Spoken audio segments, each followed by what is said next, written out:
Brought to you by Agilus Diagnostics.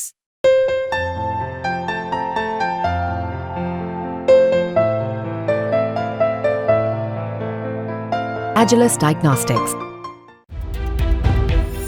नमस्कार, आपके साथ मैं हूं दीपिका शर्मा और आप देख रहे हो क्राइम तक। वर्ल्ड क्राइम बुलेटिन में शुरुआत करेंगे आज बात सबसे पहले इटली के पास एक समुद्र में भीषण तूफान आने की वजह से एक लग्जरी बोट डूब गई।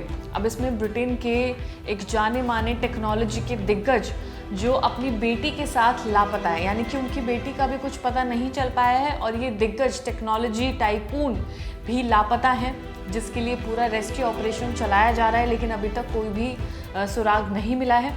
इसके अलावा एक शख्स की इस बोट के डूब जाने की वजह से मौत हुई है।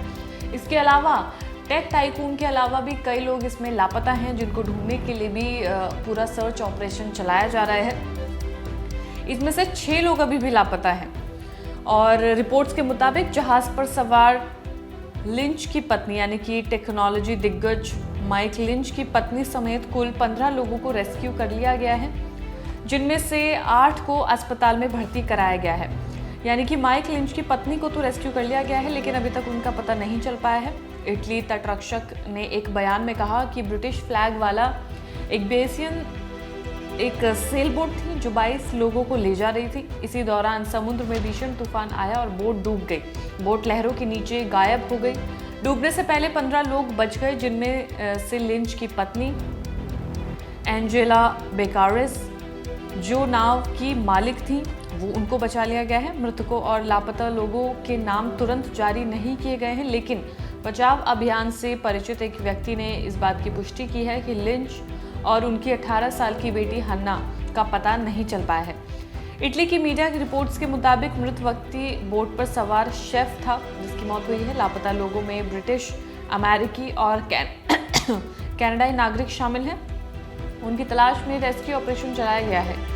जीवित बचे लोगों ने बताया कि लिंच ने अपने जितने भी सहकर्मी हैं उनके लिए एक ट्रिप का आयोजन किया था। लापता लिंच को जून में एक बड़े अमेरिकी धोखाधड़ी मुकदमे में बरी किया गया था, यानी कि अपने दोस्तों के लिए, अपने सहकर्मियों के लिए पार्टी ऑर्गेनाइज की गई थी।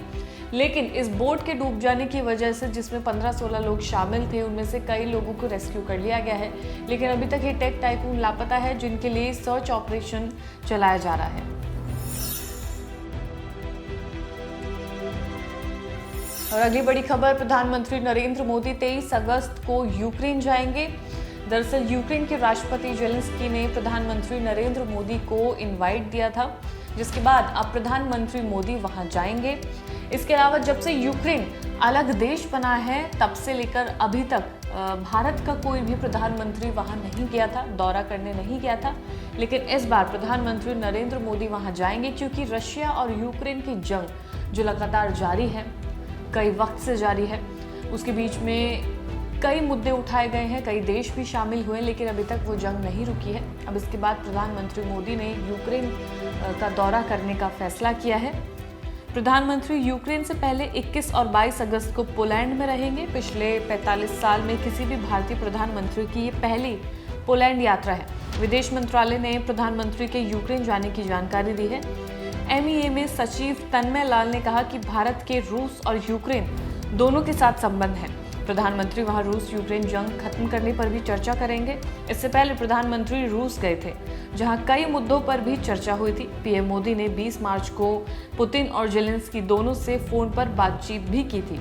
उन्होंने रूस और यूक्रेन जंग पर भारत का रुख दोहराया था और अब प्रधानमंत्री मोदी 23 अगस्त को यूक्रेन पहुंचेंगे।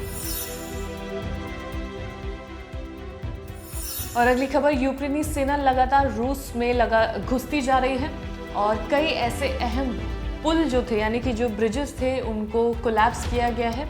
और इसकी जानकारी यूक्रेन के वायुसेना कमांडर ने दी है। एक वीडियो जारी करके उन्होंने ये बताया है, इस चीज़ की जानकारी दी है कि एक अहम पुल को तोड़ दिया गया है और ये काफ़ी अहम पुल है। इससे रशिया को काफ़ी ज़्यादा नुकसान पहुंच सकता है। इसके टूटने के बाद अब रूस की सप्लाई लाइन पर काफ़ी ज़्यादा असर पड़ेगा। यूक्रेन के वायुसेना कमांडर माइकोला ने सोशल मीडिया पर इससे जुड़ा वीडियो जारी किया है।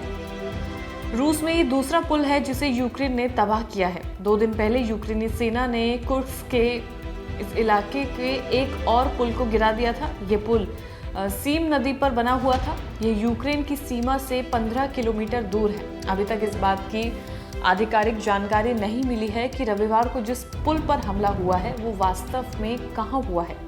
रूसी मीडिया के मुताबिक बात करें तो कुर्स्क में टोटल 3 पुल थे। अब उसमें से सिर्फ एक पुल ही सलामत बचा है। यूक्रेन के कुर्स्क में हमला करके एक और इस अहम पुल को गिरा दिया गया है। जो वहाँ की मीडिया रिपोर्ट्स हैं उससे यही साबित होता है और लगातार जो यूक्रेन सेना है वो रूस में घुसती चली जा रही है और इस जो 3 अहम पुल थे उनमें से अब सिर्फ एक ही बचा है। और अगली खबर अमेरिका से, जहां पर चुनाव को लेकर काफी ज्यादा चर्चा बनी हुई है। राजनीति काफी ज्यादा चरम पर है। साथ ही जो पार्टीज हैं वो एक दूसरे पर आरोप प्रत्यारोप लगा रही हैं। अब इसी के चलते एक रिपोर्ट के जरिए ये सामने आया है कि जो बाइडेन पर भी कई तरह के गंभीर आरोप लगे हैं। 291 पेज की रिपोर्ट सामने आई है। United states house of representative में रिपब्लिकन ने एक रिपोर्ट जारी की है। इसमें आरोप लगाया गया है कि डेमोक्रेटिक राष्ट्रपति जो बाइडेन ने महाभियोग योग्य अपराध किए हैं। करीब 1 साल की जांच के बाद केविन के नेतृत्व में रिपब्लिकन सांसदों ने राष्ट्रपति पर आरोपों वाली रिपोर्ट तैयार की है, लेकिन इसके आधार पर लाए जाने वाले महाभियोग प्रस्ताव को प्रतिनिधि सभा में रिपब्लिकन पार्टी के सभी सांसदों का समर्थन मिलने को लेकर संदेह है। हाउस की 3 समितियों की ओर से तैयार की गई 291 पन्नों की रिपोर्ट में आरोप लगाया गया है कि जब बाइडेन उपराष्ट्रपति थे तब 2014 में विदेशी व्यापार सौदे के माध्यम से खुद को और अपने परिवार के सदस्य को समृद्ध करने के लिए उन्होंने एक प्रभाव व्यापार योजना बनाई और इसमें काफ़ी ज़्यादा लाभ कमाया। यानी कि बाइडेन पर ये आरोप लगाए गए हैं कि उन्होंने प्रॉफिट कमाने के लिए ये तमाम चीज़ें की हैं, जिसके ऊपर उन पर ये आरोप लगाए गए हैं, यानी कि जब वो उपराष्ट्रपति थे 2014 में। और फिलहाल इस वर्ल्ड क्राइम बुलेटिन में इतना ही। ताज़ा खबरों के लिए देखते रहिए क्राइम तक।